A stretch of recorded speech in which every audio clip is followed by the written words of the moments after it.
अस्सलामुअलैकुम प्यारे दोस्तों। भारत के यूपी शहर के लखनऊ के एक गांव में एक लड़की अपने भाई और माँ के साथ रहती थी।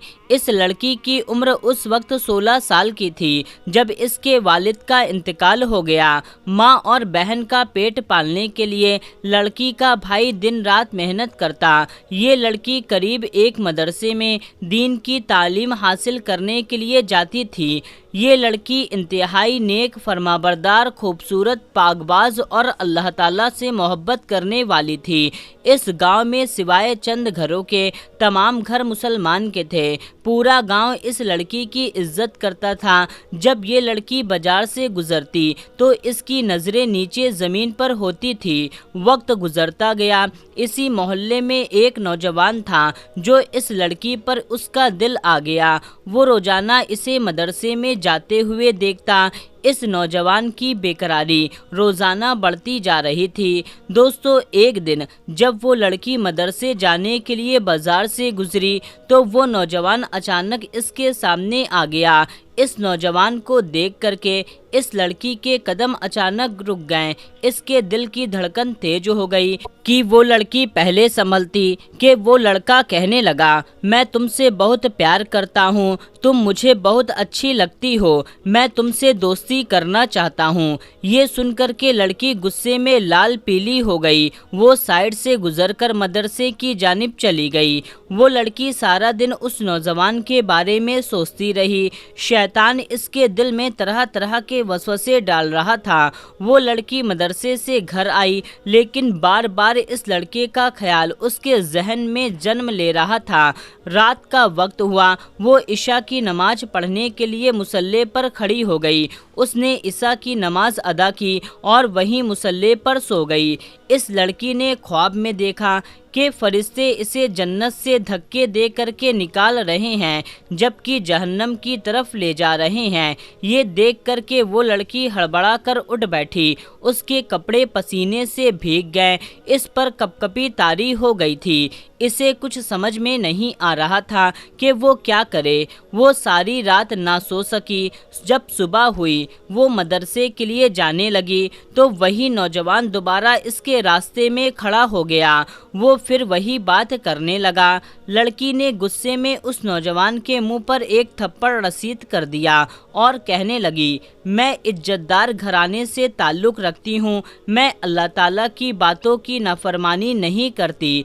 लड़के और लड़की की दोस्ती की इस्लाम में कोई जगह नहीं है। कल क़यामत को मैं अपने रब को क्या मुंह दिखाऊंगी। यहाँ से दफ़ा हो जाओ। अगर आइंदा मेरे रास्ते में आने की कोशिश की तो मैं शोर मचाकर पूरे मोहल्ले को इकट्ठा कर लूँगी। ये कहकर वो लड़की मदरसे की तरफ रवाना हो गई। दोस्तों, लड़का मायूस होकर के घर की तरफ चला गया। वो हर हाल में लड़की से बदला लेना चाहता था, उस लड़की को हासिल करना चाहता था, उससे गलत काम करना चाहता था, लेकिन किस तरह से करे। पूरा गांव इस लड़की की इंतहाई इज्जत करता है। वक्त गुजरता गया। लड़की इन सब मामलों को मुकम्मल तौर पर भूल चुकी थी। उसकी उम्र अब 18 साल हो चुकी थी। दोस्तों, एक दिन वो लड़की जब मदरसे से घर आई तो उसने देखा कि इसकी वालदा बहुत खुश थी। लड़की ने पूछा, अम्मा खैर तो है, आज इतना खुश क्यों हो? लड़की की माँ इसको गले लगाते हुए कहा कि बेटी, हमने मोहल्ले के फलाना घर में तुम्हारी शादी तय कर दी है। लड़की हैरान और परेशान थी। वो वही लड़का था जिसके मुंह पर इसने थप्पड़ मारा था, लेकिन वो इस बात को अपनी माँ को नहीं बता सकती थी। इस लड़की के जहन में तरह तरह के सवाल पैदा होने लगे और वो सोच रही थी कि वाकई में वो लड़का इससे बेइंतहा मोहब्बत करता है। दोस्तों, लिहाजा वो लड़की भी खुश हो गई। हत्ता कि शादी का दिन करीब आ गया। शादी के दिन दुल्हन का मेकअप किया गया। तमाम घर में खुशी का समा था। बारात दरवाजे पर बैठी थी कि इतने में मगरिब की नमाज का वक्त हो गया। قریب ایک مسجد سے اللہ اکبر کی صدائے بلند ہوئی۔ لڑکی نے اپنی ماں سے نماز پڑھنے کی خواہش کا اظہار کیا۔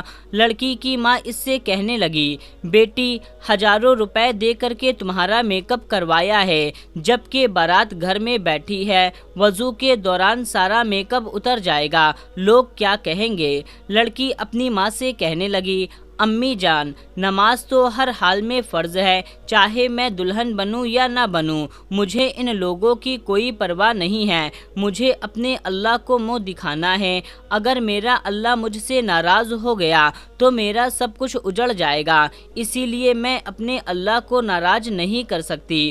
دوستو، یہ سن کر کے ماں کے پاس کوئی جواب نہ تھا، وہ لڑکی اٹھی اور وضو کے لیے چلی گئی۔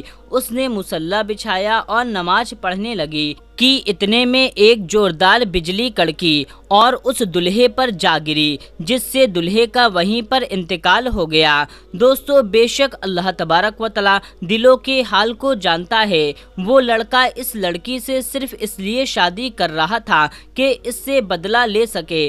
اس نے سوچا تھا وہ اس لڑکی سے بدلہ لے گا، اس سے ہمیشہ کے لیے اسے اپنا غلام بنائے گا۔ جس طرح سے اس نے مجھے تکلیف دی ہے، اسی طرح سے میں اسے تکلیف دوں گا، اس کو بری طرح سے رکھوں گا، اسے رکھیل بنا کر رکھوں گا۔ لیکن اللہ تعالیٰ نے اس کی تمام پلان کو برباد کر دیا۔ اللہ تعالیٰ نے اس لڑکی کی عزت کو محفوظ فرما دیا۔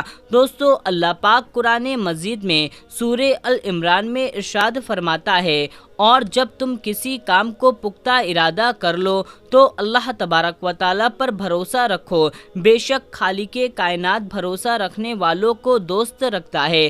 اگر اللہ تبارک و تعالیٰ تمہارا مددگار ہے تو تم پر کوئی غالب نہیں آ سکتا، اور اگر وہ تمہیں چھوڑ دے تو کون ہے جو اس کے بعد تمہاری مدد کرے؟ مومنوں کو چاہیے کہ وہ اللہ تبارک و تعالیٰ پر بھروسہ رکھے۔ جو لوگ خالق کائنات کی رضا میں زندگی گزارتے ہیں، اللہ تعالیٰ ان کو ضرور آزماتا ہے، لیکن کبھی بھی ان کو تنہا نہیں چھوڑتا، ان کو مایوس نہیں ہونے دیتا۔ میرے پیارے دوستو، جس طرح سے اللہ تبارک و تعالیٰ نے موسیٰ علیہ السلام کو دریا میں، حضرت ابراہیم علیہ السلام کو آگ میں، حضرت یونس علیہ السلام کو مچھلی کے پیٹ میں، حضرت یوسف علیہ السلام کو کنویں میں، حضرت محمد مصطفیٰ صلی اللہ تعالیٰ علیہ وسلم کو غار میں محفوظ رکھنے پر قادر ہے، اسی طرح سے اللہ تبارک و تعالیٰ اپنے بندوں کو کبھی بھی تنہا نہیں چھوڑتا، ان کی مدد فرماتا ہے۔ آخری میں اللہ تعالیٰ سے دعا کرتے ہیں کہ اللہ تعالیٰ ہم سب کو نیک اعمال کرنے کی توفیق عطا فرمائے، گناہوں سے بچائے اور 5 وقت کا نمازی بنائے، ہم سب کی ہر دلی مراد کو پورا فرمائے، آمین اللہم آمین۔ دوستو، کمنٹ میں آمین ضرور ٹائپ کیجیے گا، اور یہ ویڈیو آپ کو کیسی لگی کمنٹ کر کے ہمیں ضرور بتائیں، اور دل سے اس ویڈیو کو ایک لائک کر دیں اور اس چینل کو بھی سبسکرائب کر لیں۔ تو دوستو، ملتے ہیں تب تک کے لیے، السلام علیکم، اللہ حافظ۔